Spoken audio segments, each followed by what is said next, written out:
sincerely apologize for this gap. I am sure you had been doing fine. I hope some of you had even cracked net, and some of you might do in the future as well. So all the very best for those who are preparing for net. And without any further delay, let's just move to the video. In this video, I will be talking about Mahashweta Devi. But why Mahashweta Devi? So let me tell you, Mahashweta Devi is a part of my research work. So hence I have a keen interest in sharing my knowledge on Mahashweta Devi. So in this video, I will be dealing with her works. I will be introducing you with her literary ideas, her social activism, and why as a writer Mahashweta Devi is very important for all of you to know. So let's begin with the video. Mahashweta Devi was born in 1926 in Dhaka, which is in Bangladesh now, and she was died in 2016. Basically, Mahashweta Devi was born in a family of intellectuals. Her father was a poet and her mother was a social worker. And if you talk about her education, Mahashweta Devi received her degree from Vishwa Bharati University. But why her university is so important? Because the university had been founded by great Rabindranath Tagore, who was a Bengali poet. I hope you are aware about him. And in this particular university, she was exposed to Rabindranath Tagore's ideas on Bengal Renaissance, and this period had profound impact on her intellectual and ideological development. Let's now talk about few of the notable works Mahashweta Devi had contributed in the literary arena. So during the course of her life, Mahashweta Devi had written around 100 novels, 20 collection of short stories, and all of her works had primarily been written in Bengali language, but later they had been translated in some other languages, including English. So there is a very eminent name, which is Gayatri Chakrabarti Spivak, who is a very well-known critique, and she had translated most of her works of Mahashweta Devi so that they can get the international recognition. Most of her works had been had been adapted into movies as well. One such example would be Rudali, where a very famous actress named Dimple Kapadia, I hope you know her name.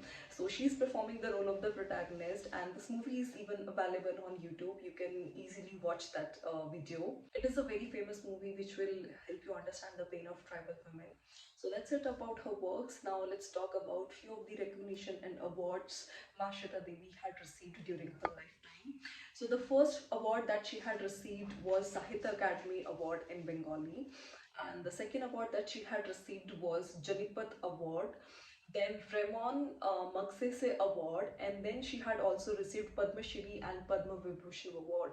So these are the awards that Mahashweta Devi had received, and now you can definitely imagine how amazing she had been as a writer. So before I end this video, I would like to take 2 or 3 moments to emphasize on one of her works, which I was very much intrigued by.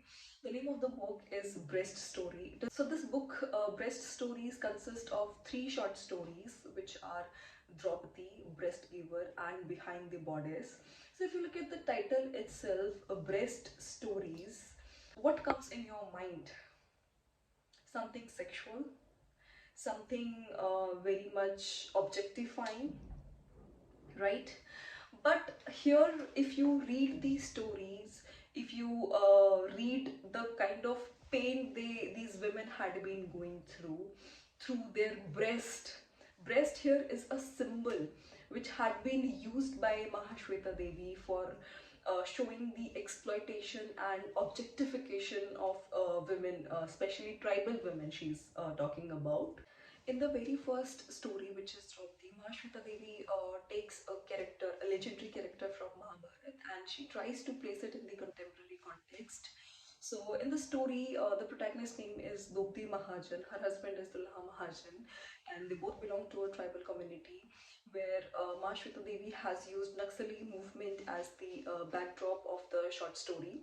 And how it starts, basically there was a famine that was going on in that period, and upper class people, they had been increasing their atrocities towards tribal people, where Dopti Mahajan and Dulha Mahajan, they take the lead and they become the voice of all the tribal community people, and where police forces had been forcing them to kneel down, and they refused to do so.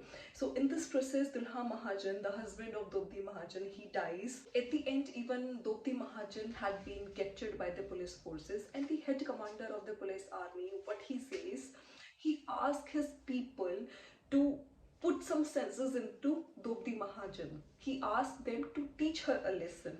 And how would they teach her a lesson? They rape her. And how do they do that? The word that the commander uses for her is make her do the needful. This is what he says. And the condition that Mahashweta Devi explains of Dobdi Mahajan at the end is, so these are the words that is worth mentioning. This is the quotation that I have taken from the text itself, which says, something sticky under her ass and waist, her own blood. She senses that her vagina is bleeding. How many came to make her? In the muddy moonlight, she lowers her lightless eye, sees her breast, understands that indeed she's made up right. Her breasts are brittle raw, the nipples torn. How many? 4, 5, 6, 7. So the quotation that I have just dictated tells a lot about the sexual and mental exploitation of these tribal women. The next story that we have in the book is Breast Giver. The name of the protagonist is Jashoda. Again, one more mythical character that Mahashweta Devi had taken for her works. Jashoda we know as mother of Lord Krishna. But in this story, Jashoda is portrayed as a professional breastfeeder. Why professional breastfeeder? Because in this book, she has her husband whose name is Kangali Charan, and one day when her husband meets with an accident and he was unable to provide his family, that time Jashoda decides to be the breadwinner for the family. Jashoda decides to go out and to earn for her own family. So here Jashoda had been asked by upper caste women to breastfeed their child because they were afraid that if they do so themselves, they would lose their figure, and they wanted to maintain their figure because they did not want their men to go out lusting after other women. So that's why they wanted to look beautiful all the time. They did not want to spoil their own figure just by breastfeeding their own child. So in this entire story, Jashoda feeds more than 100 children, and as a result, she ends up getting breast cancer. And at the end, when she had been serving as the mother of the more than 100 children, at the end we witnessed that on her deathbed there was no one around her, and she died a very lonely death. The third and the last story we have in the book is Behind the Bodice, which in Hindi means Choli ke Piche. I'm sure it reminds you of that famous song Choli ke Piche Kya Hai, Choli ke Piche Kya Hai, where this Madhuri Dixit is dancing on that song. But what is famous about that song, and Mahashweta Devi, for your information, has taken the title for her short story from this song only. But in that song, if you hear that song, it sounds so much sexual, maybe some kind of obscene as well. But if you read the story, you would truly understand the meaning of this song and why Mahashweta Devi has taken this title. So this song had been released in the movie Khalnayak, and Mahashweta Devi had used this Choli Ke Piche, which she says has become the national question. What is there behind the Choli? So in the story, we see that we have a protagonist, Yupin, who is a very famous photographer, and his wife Sheetal. So they both are a traveler. So she is always she always goes to Himalayas, and they always live apart, husband and wife, Upin and Sheetal. So in one of her journeys, Upin, the famous photographer, he meets this woman named Ghangor. One day what happens, Upin had captured the sight of Ghangor, who has been breastfeeding her child. So she was breastfeeding her child with naked breast. So the mammal projection, the term that Upin used, was very much status quo for him. He describes those breasts as like the paintings one can find in Ajanta caves. So this is how he compares Ghangor breast with the painting of Ajanta caves.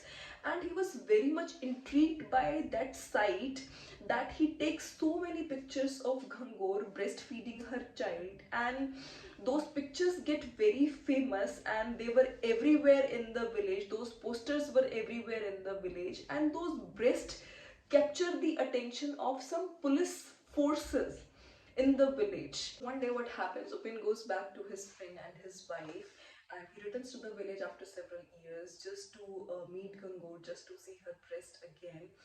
And what he finds at the end, that she has become a prostitute, because the pictures that he had taken of Gangur captures the attention of police, and they had raped her several times, and at the end she had no other option but to become a prostitute, just in order to survive in that society where men had been exploiting her, men had been objectifying her. So at the end she had been charging some money to Upin. She clearly said that for 20 rupees you will just be able to take pictures, but for 100 rupees you will be able to spend night with me. So this is what she says at the end. But Upin agrees to her offer, and he gives her rupees. And at the end what he finds, that Gangor's breast is left with nothing but two scars. So those beautiful breasts that had captured his attention, because he was very much captivated by those breasts, at the end they have turned into two scars, because they had been brutally raped by police officers. So these are the three short stories that we have in the book Breast Stories. I really hope that you read all of them. You would definitely enjoy reading these short stories. So that's it for this video. Bye bye. Take care. Have a good day.